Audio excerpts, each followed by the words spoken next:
कौटिल्य मार्ग पे G20 का पार्क तैयार किया गया है, जो कि सोमवार को एलजी द्वारा इसे उद्घाटन किया जाएगा। लेकिन क्या कुछ खासियत है, हमारे साथ एनडीएमसी के वाइस चेयरमैन और दिल्ली प्रदेश के पूर्व प्रदेश अध्यक्ष हमारे साथ सतीश उपाध्याय जी हैं। सबसे बड़ी बात जिस हिसाब से हम बात करें सतीश जी, क्योंकि आप वाइस चेयरमैन एनडीएमसी हैं, जिम्मेदारियां भी काफ़ी अहम होंगी, तो G20 को लेकर जिम्मेदारियों को कैसे आप देख रहे हैं और क्या क्या तैयारियां करवाई है आपने अभी तक? देखिए, एक तो G20 पार्क जो यहाँ पर है, कल माननीय उपराज्यपाल जी इसका उद्घाटन करेंगे। और ये G20 पार्क की विशेषता आप देखेंगे कि यहाँ पर जो 20 कंट्री हैं, उन 20 कंट्री के जो सबसे प्रमुख, जैसे जो वहाँ के पशु पक्षी हैं या वहाँ के जो जानवर हैं, उन 20 कंट्रीज़ को यहाँ पर डेडिकेट किया गया है। और ये दिखाता है कि भारत किस तरीके से सभी कंट्रियों का रिप्रेजेंटेशन इस पार्क के माध्यम से करेगा। कल उपराज्यपाल इसको डेडिकेट करेंगे G20 कंट्रीज़ को। और आप अगर यहाँ शूटिंग करेंगे तो आपको दिखेगा कि अलग अलग सभी जगह के जो चाहे वो सऊदी का कैमल है वो भी वहाँ पर है, और हर सब जगह के पक्षी यहाँ पर आपको दिखाई देंगे। मैं देख रहा हूँ कि इसमें मुर्गे भी हैं, क्रोकोडाइल भी है, तमाम तरह से अलग अलग। लेकिन ये जो बने हैं इसमें मेटल का, मुझे लग रहा है कि बड़े ही जो मेटल का इस्तेमाल नहीं होता वो मेटल का इस्तेमाल किया। नहीं, इसमें जो हमने यूज़ किया हुआ है ये वेस्ट टू वंडर मटेरियल है।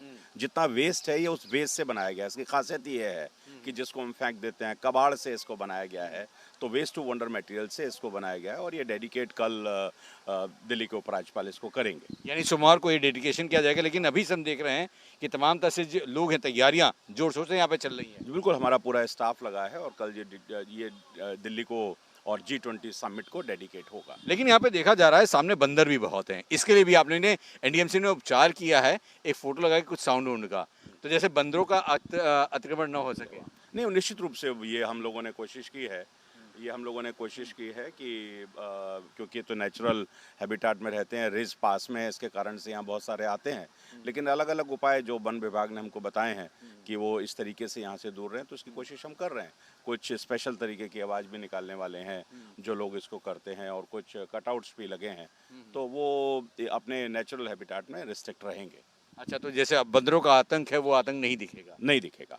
तो लेकिन जिस हिसाब से ये अलग अलग हैं, तो ये माना जाए कि 20 कंट्रियों के ये अलग अलग जो ये जानवर हैं वो उनके लिए स्पेशली डेडिकेट किया गया है, या उनकी कंट्री के हिसाब से नेशनल जो बर्ड्स हैं या एनिमल्स हैं उनका तस्वीर? नहीं, उनकी कंट्री के हिसाब से जो उनकी नेशनल बर्ड या उनका नेशनल एनिमल है, ये उनको डेडिकेटेड है 20 कंट्रीज़ का। तो आप देखेंगे कि अलग अलग है, और कल इसकी डिटेलिंग भी पूरी आपको यहाँ पर मिल जाएगी। यहाँ पे देख रहे हैं कि बड़े ही अजीब तरह के पक्षी भी हैं, शेर भी है, वर्ड्स भी हैं, तमाम तरह से ऐसे ऐसे वर्ड्स हैं जिन्हें शायद हम कहें तो रिकॉग्नाइज भी करना बड़ा मुश्किल, लेकिन लोगों ने जरूर देखा पढ़ा जरूर होगा। निश्चित रूप से बिल्कुल कल डेडिकेट होगा। और यही एक खासियत भी है कि जब अलग अलग सम्मेलन होते हैं तो अलग अलग पार्क का डेडिकेशन अलग किया जाता है। और ये सबसे बड़ी खासियत है कि जो कबाड़ है, वेस्ट टू वंडर मटेरियल है, उस वेस्ट से सारा इसको बनाया गया है। ये पेड़ भी मैं देख रहा हूँ कि बड़ा ही अनोखे डिजाइन से बनाया गया है, और इसमें पक्षी भी बैठाए गए हैं। जी बिल्कुल, अलग तरीके से देखिए ना, जो हमारे कलाकार हैं भारत के, वो किस तरीके से वेस्ट मटेरियल को इतना यूटिलाइज करके बनाते हैं, यही इस पार्क की खासियत भी है। ये बनाने वाले लोग कौन हैं, कौन सी कोई संस्था है, या फिर एनडीएमसी खुद अपने तरीके से बनवा रही है, या क्या इसमें डेडिकेशन? नहीं, ये दिल्ली के ही आर्टिस्ट हैं जिन्होंने भारत दर्शन पार्क भी पहले बनाया है एमसीडी के अंदर। और दिल्ली में ऐसे बहुत कलाकार हैं जिनकी शुरुआत आपने की थी। हाँ बिल्कुल, वो भी उस समय देश के गृह मंत्री अमित शाह जी ने डेडिकेट किया था, और उन्हीं लोगों ने मिलकर के इसको बनाया है। तो ये माना जाए कि जिस हिसाब से वेस्ट टू वंडर पार्क है, उसी तर्जियत पर यहाँ पर ललित कला अकादमी द्वारा ये पूरा डिजाइन करके, ये पूरा जिस हिसाब से वेस्ट टू मटेरियल उसका इस्तेमाल करके तमाम ये जानवर बनाए गए हैं। हाँ बिल्कुल कला है, लेकिन ललित कला अकादमी का इसमें कोई रोल नहीं है।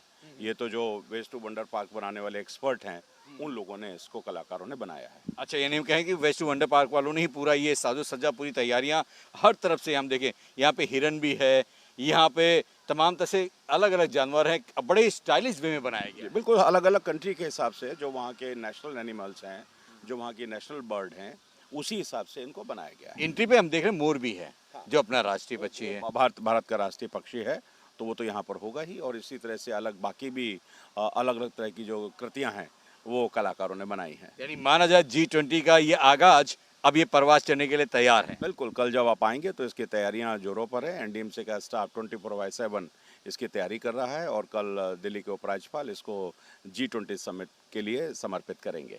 चलिए, तो आपने देखा ये ऐसा पार्क जहाँ पे G20 यानी जो पूरे विश्व के 20 जो देश आएंगे उनके राष्ट्रीय पक्षी और राष्ट्रीय जानवरों के यहाँ पर वेस्ट वंडर के तरह से बनाया गया है, सजाया गया है, जैसे तमाम ये लोग भी आकर अपने तमाम पक्षी और एनिमल्स को पहचान सके, रिकग्नाइज कर सके। इसे तमाम तरह से तैयारियां हो चुकी हैं। बस सोमवार को जब यहाँ पर डेडिकेशन यहाँ पर एलजी साहब उद्घाटन करेंगे, सतीश उपाध्याय जी उस समय मौजूद होंगे और उसके बाद से तमाम ये पार्क होगा सबके लिए खोल दिया जाएगा, खासकर उन विदेशी मेहमानों के लिए जो विदेशी मेहमान यहाँ पर आकर शिरकत करते नजर आ रहे हैं। ये एक नज़ारा आपने देखा। अब सतीश जी के साथ हम उस पॉइंट पे चलेंगे और तमाम मुद्दों पे बात करेंगे, आखिर क्या कुछ तैयारियां और खास हो रही हैं, किन कुछ जगहों पर क्या कुछ अलर्ट और किए जा चुके हैं। तो अभी दीजिए इजाज़त, देखते रहिए इंडिया न्यूज़।